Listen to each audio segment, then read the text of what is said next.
열왕기상 10장 1절서부터 10절까지의 말씀을 읽고 말씀 나눕니다. 스바의 여왕이 여호와의 이름으로 말미암은 솔로몬의 명성을 듣고 와서 어려운 문제로 그를 시험하고자 하여 예루살렘에 이르니 수행하는 자가 심히 많고 향품과 심히 많은 금과 보석을 낙타에 실었더라.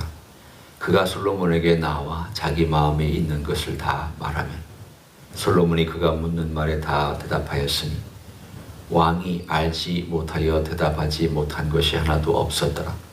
스바의 여왕이 솔로몬의 모든 지혜와 그 건축한 왕궁과 그 상의 식물과 그의 신하들의 좌석과 그의 시종들이 시립한 것과 그들의 관복과 술 관원들과 여호와의 성전에 올라가는 층계를 보고 크게 감동되어 왕께 말하되 내가 내 나라에서 당신의 행위와 당신의 지혜에 대하여 들은 소문이 사실이로다.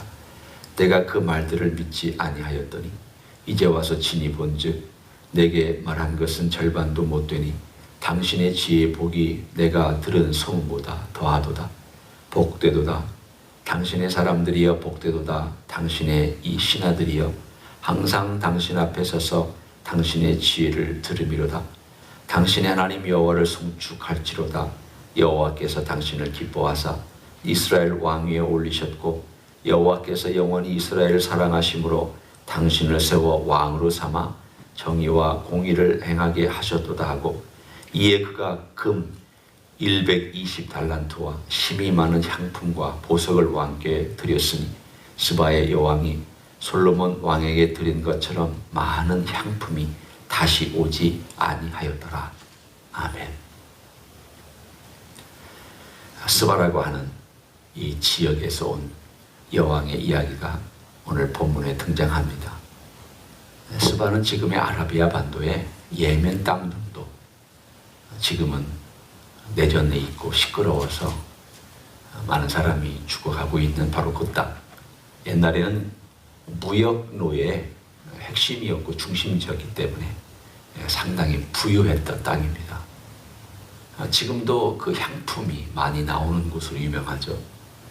요즘이야 워낙 화학 제품들이 많이 나오기 또 많은 다른 대체하는 그러한 제품들이 많이 나오기 때문에 죽은 그러한 도시이기도 하고 또 나라이기도 합니다. 하지만 옛날에는 여기서 나온 향품은 최고의 것들, 지금으로 말하면 최고 가치에 있는 그 향유나 향품이나 향수나 그런 거에 견줄만 했기 때문에 그 땅이 그런 무역으로 인해서 잘 살았습니다. 오늘 본문의 이 스바의 여왕은 이방 땅입니다. 그리고 거리로 따지면 사실은 상당히 멀리 이렇게 해안 지역을 돌아서 돌아 올라와야 하는 먼 길을 떠나왔습니다. 오늘 본문에도 낙타에 싣고 왔다. 마치 대상들이 사막이나 광야를 가로질러 가서 이 나라 저 나라를 가서 무역을 하는 것처럼 스바의 여왕이 그렇게 왔다는 것을 오늘 본문 가운데 얘기를 합니다. 물론 여러 가지 목적이 있었겠습니다. 무역함, 또 무역, 그리고 나라가 나라끼리의 동맹, 등등 여러 가지가 있지만 오늘 여기 보면 개인적인 목적도 있었습니다. 그럼 이 스바의 여왕이 온 이 사건이 우리의 무슨 흥미를 유발하기 위해서 적어놓은 것이냐? 이 목적은 도대체 무엇이냐?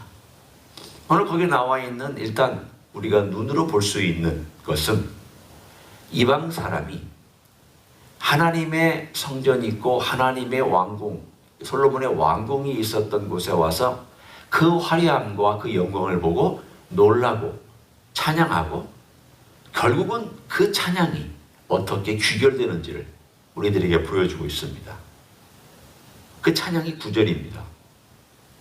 솔로몬을 칭찬하고 솔로몬의 모든 일들에 대하여 그가 어떻게 결론을 맺고 있는지 9절에 이렇게 말씀합니다. 당신의 하나님 여호와를 송축할지로다.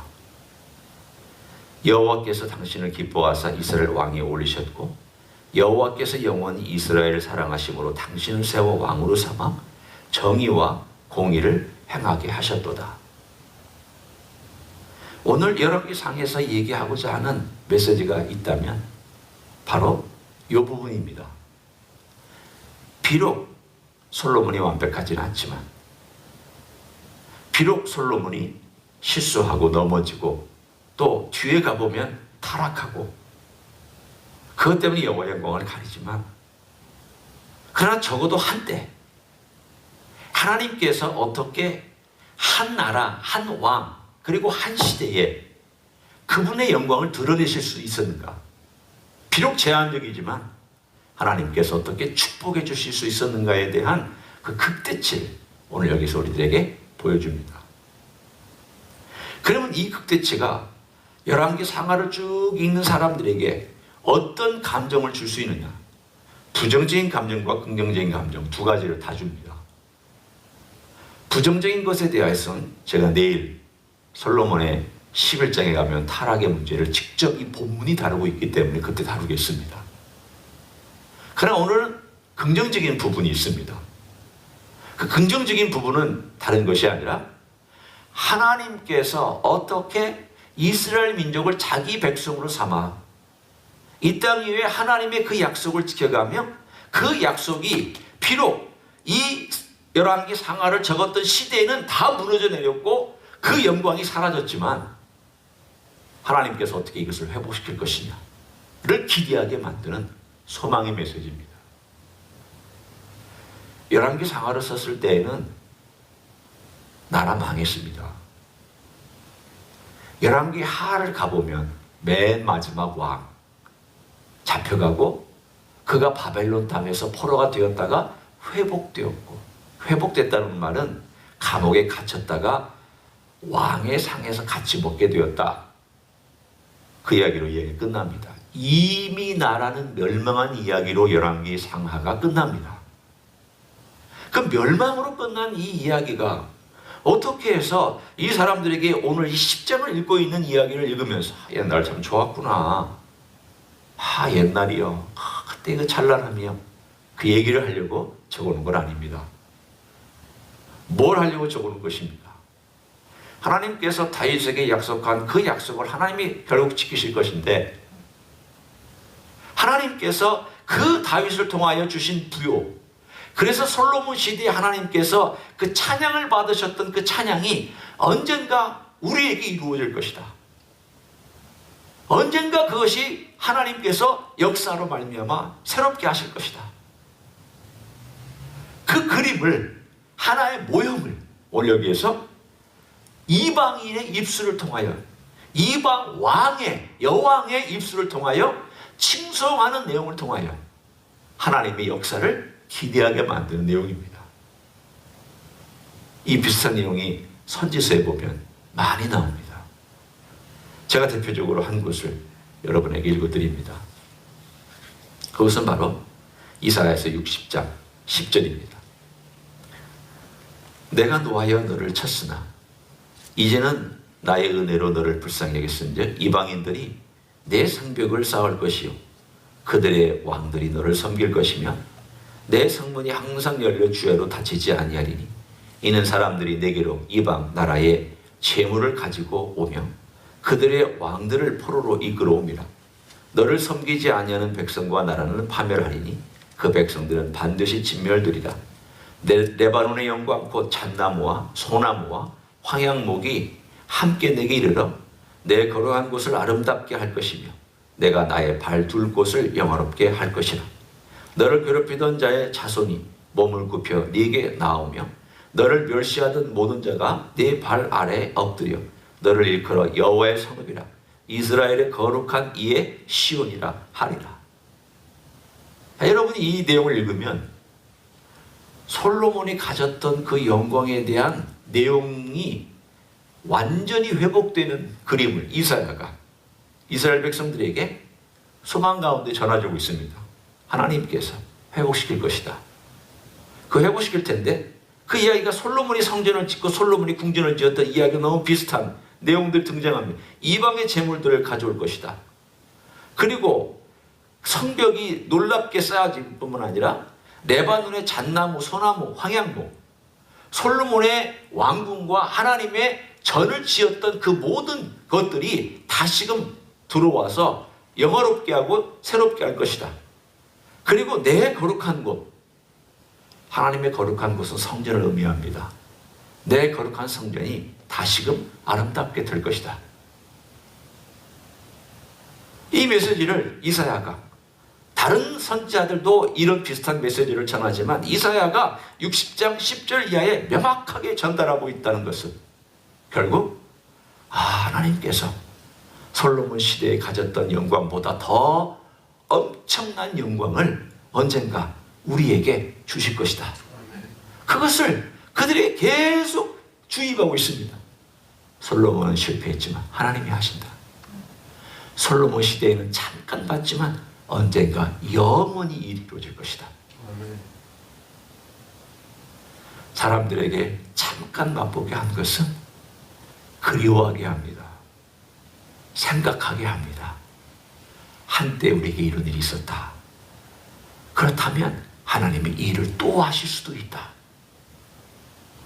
그러나 그 두 번째 버전은 더 멋지고 더 아름다울 것이다. 솔로몬의 성전하고는 비교되지 아니할 것이며 솔로몬이 가지고 있던 영광과는 비교할 수 없는 것일 것이다. 두 번째는 더 엄청난 것들이 다가올 것이다.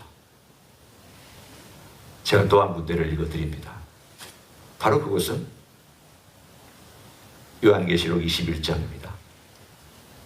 요한계시록 21장에 보면 거기에 새 예루살렘이 등장을 하는데 그 새 예루살렘의 멋진 모습은 그 위에 쭉 나와 있습니다. 온갖 종류의 보석과 온갖 종류의 것들로 다 되어 있습니다.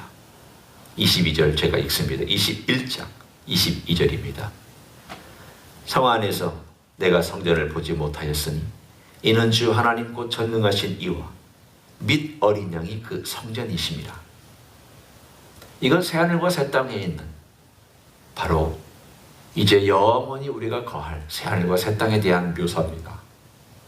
그런데 이 새하늘과 새 땅에 대한 묘사가 새 예루살렘이라고 명칭이 나와 있고 새 예루살렘의 중요한 것은 성전인데 이 성전이 사라지고 이제는 하나님께서 직접 성전이 되시고 주님께서 직접 성전이 되셔서 마치 한 장소에 있는 성전이 아니라 움직이는 성전처럼 다시 40년 광야 동안에 이스라엘 백성들과 함께 같이 걸어다녔던 불기둥과 구름기둥처럼 이스라엘 백성 가운데 함께 거하셨던 바로 그 이미지를 다시금 우리들에게 전달해주고 있습니다.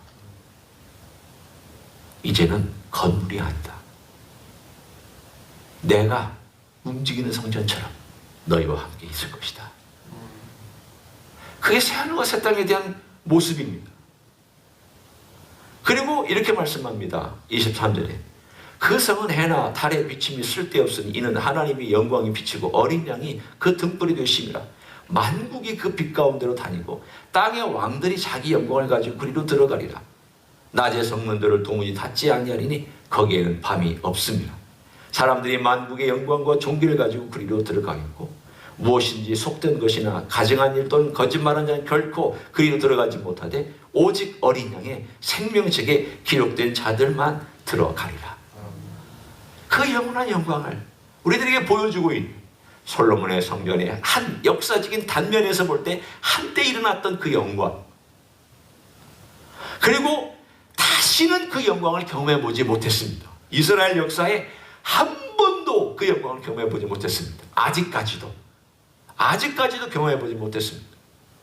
우리 주님이 재림하면 솔로몬의 영광보다 찬란한 영광을 다시금 한번 이 땅에서 경험하게 될 것입니다. 그러나 이 땅의 영광도 우리가 읽었던 요한계시록 21장에 있는 그 영광에 비하면 해 아래에 있는 그냥 이 등불에 불과할 뿐입니다. 하나님은 점차 솔로몬의 영광보다 더 아름다운 이 땅에서의 지산왕국의 천년왕국의 영광을 우리에게 보여줄 것이며 이 천년왕국보다 더 아름다운 영광을 언젠가 새하늘과 새 땅에서 우리들에게 경험하고 살게 하시고 경험하게 하실 것입니다. 이 모든 것이 어떻게 이루어집니까? 오늘 저는 바로 그 이야기의 결론을 맺고 싶습니다. 왜 솔로몬의 영광은 그렇게 초라하게 됐느냐? 우리가 볼 때 금으로 덧칠을 해서 이 세상에 무엇보다도 찬란하게 보이는 이 모든 것들이 왜 이렇게 쓸데없게 되었느냐? 그 엄청난 명석한 지혜와 머리가 그렇게 쓸데없게 되었느냐? 솔로몬과 주님을 대조하며 얘기를 합니다. 솔로몬은 고난이 없는 지혜입니다.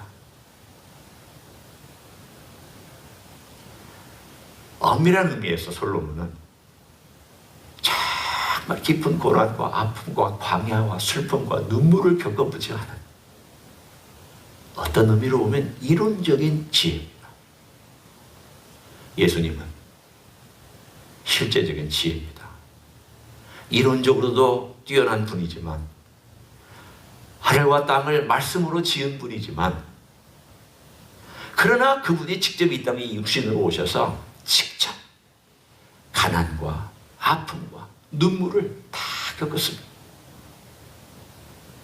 자기 손으로 일해서 식구들 먹였습니다. 하루하루 벌어서 빵과 양식을 구했습니다. 주님은 자기 삶의 모든 것 가운데서 친히 고난을 33년 동안, 30년 동안은 가족을 위해서 열심히 일해서 30년 동안 가족을 봉양했고, 3년 동안 인류를 위해서, 죄인을 위해서 정말 자기의 몸을 다 해서 수고하고 애쓰고 섬겼습니다. 고난을 통과한 분입니다. 그것도 고난을 통과한 것입니다. 그러나 그것뿐만 아니라 십자가 위에서도 친히 고난을 통과하신 분입니다.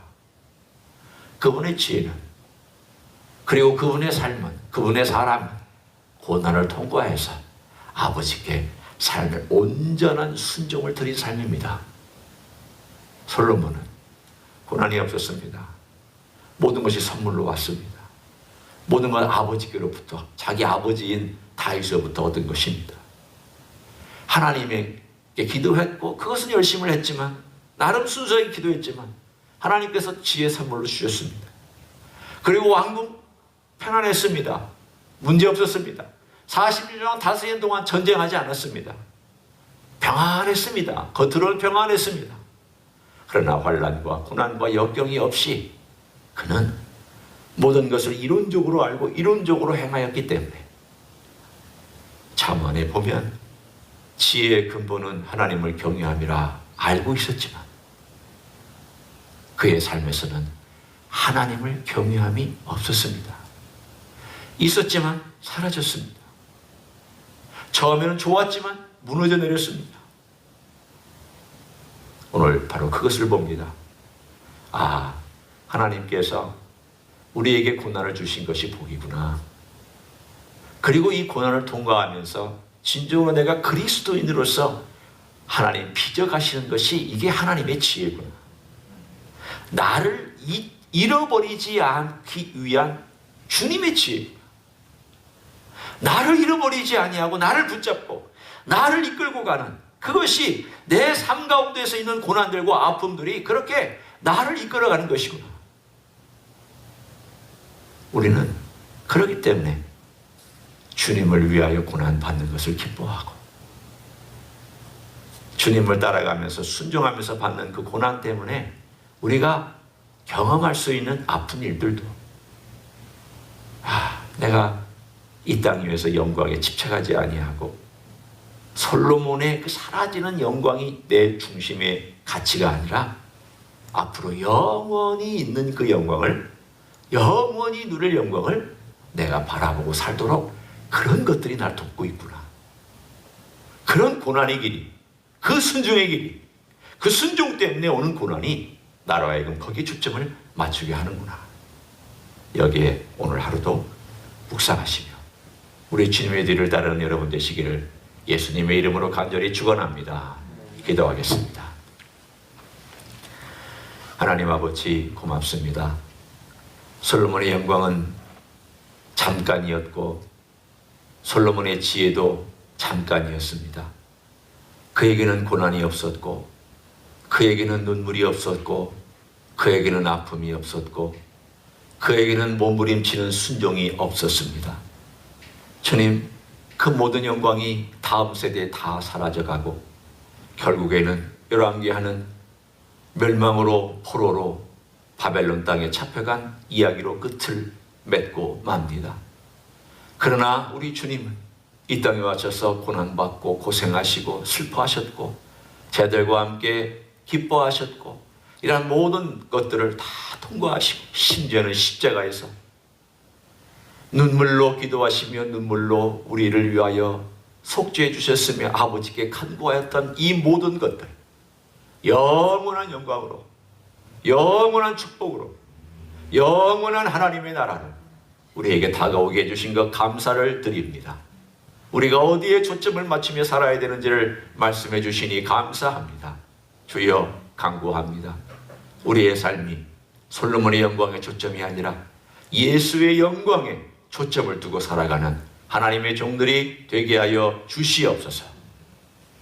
이제는 우리 구주 예수 그리스도의 은혜와 하나님 아버지의 극진하신 사랑과 성령 하나님 교통하심의 역사가 오늘도 우리 주 예수 그리스도의 영광에 초점을 맞추고 고난을 통과한 영광, 고난이 있어야 진짜 영광이 된다는 것을 알고 그 길을 따라가기를 소원하는 가정에서 예배드리는 종들 위에와 이 자리에 참여한 종들 위에와 주임대 희수교회 위에와 이민교회들과 한국교회들과 선교사님들 위해 이제로부터 영원히 함께 하실지어다.